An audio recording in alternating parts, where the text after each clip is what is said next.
Loss অ্যাঞ্জেলসে দুটি match খেলার পর যুক্তরাষ্ট্র ছাড়ার আগেই একটি বিদায় বার্তা রেখে গেছে ইরানের জাতীয় ফুটবল দল। ড্রেসিং রুমে রাখা হাতে লেখা সেই চিঠিতে শহরটির প্রতি কৃতজ্ঞতা প্রকাশের পাশাপাশি স্মরণ করেছে যুদ্ধের সময় মিনাব শহরের একটি স্কুলে নিহত শিশুদেরও। 21 জুন বেলজিয়ামের বিপক্ষে 0-0 গোলে ড্র করে পরবর্তী ম্যাচ পর্যন্ত টিকে থাকা নিশ্চিত করেছে ইরান। তাদের পরবর্তী ম্যাচ সিয়াটলে মিশরের বিপক্ষে।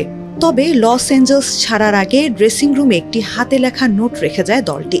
চিঠির শুরুতেই লেখা ছিল, 1000 বছরের প্রাচীন পারস্য থেকে আজকের সভ্য ইরান পর্যন্ত ইরানের আত্মা আজও জীবিত এবং দৃঢ়ভাবে স্থির রয়েছে। এই বার্তার সবচেয়ে আলোচিত অংশ ছিল দুটি হ্যাশট্যাগ 168 এবং #মিনাব। এগুলো 28 ফেব্রুয়ারি ইরানের দক্ষিণাঞ্চলীয় শহর মিনাবের একটি স্কুলে হওয়া ভয়াবহ হামলায় নিহতদের সংখ্যা। একটি প্রতিবেদনে নিহতের সংখ্যা 128 জন বলা হলেও অন্য কিছু প্রতিবেদনে এই সংখ্যা 156 জন উল্লেখ করা হয়েছে।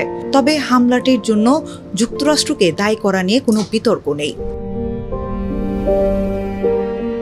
চিঠিতে আরও লেখা হয়, আমরা গর্ব নিয়ে লস অ্যাঞ্জেলসে এসেছি, সম্মানের সঙ্গে প্রতিদ্বন্দ্বিতা করেছি এবং মর্যাদার সঙ্গে বিদায় নিচ্ছি। লস অ্যাঞ্জেলস, তোমাদের আতিথেয়তার জন্য ধন্যবাদ। আর ধন্যবাদ সেই প্রতিটি ইরানিকে যারা এই 180 মিনিট জুড়ে ইরানের জন্য তাদের হৃদয়, কণ্ঠ এবং আত্মা উজাড় করে দিয়েছে।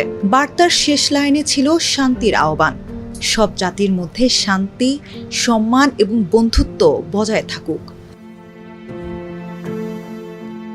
তবে মাঠের লড়াইয়ের পাশাপাশি পুরো টুর্নামেন্টে নানা প্রশাসনিক জটিলতার মুখোমুখি হয়েছে ইরান দল। অভিবাসন কর্মকর্তাদের আরোপিত বিধিনিষেধের কারণে তাদের যুক্তরাষ্ট্রে 48 ঘন্টার বেশি অবস্থান করার অনুমতি দেওয়া হয়নি। এই কারণে ইরানকে তাদের নির্ধারিত বেস ক্যাম্প অ্যারিজোনার টুসন থেকে মেক্সিকোর তিহুয়ানায় সরিয়ে নিতে হয়। নিউজিল্যান্ডের বিপক্ষে প্রথম ম্যাচের মাত্র একদিন আগে লস অ্যাঞ্জেলসে পৌঁছায় তারা। ম্যাচ শেষ হওয়ার পরপরই আবার তাদের মেক্সিকোয় ফিরে যেতে বাধ্য করা হয়। শুধু তাই নয়, দলের কয়েকজন কর্মকর্তা ও সহায়ক কর্মী যুক্তরাষ্ট্রের ভিসাই পাননি। অন্যদিকে মিডফিল্ডার মেহেদি তোরাবি নিউজিল্যান্ড ম্যাচের পর নতুন সমস্যায় পড়েন। একবার প্রবেশযোগ্য ভিসার মেয়াদ শেষ হওয়ায় নতুন করে মার্কিন কনসুলেট থেকে ভিসা নিতে হয় তাকে। এসব কারণে ইরানকে পুরো বিশ্বকাপের সবচেয়ে নিপীড়িত দল বলে মন্তব্য করেন দলটির প্রধান কোচ আমির গালেলোই।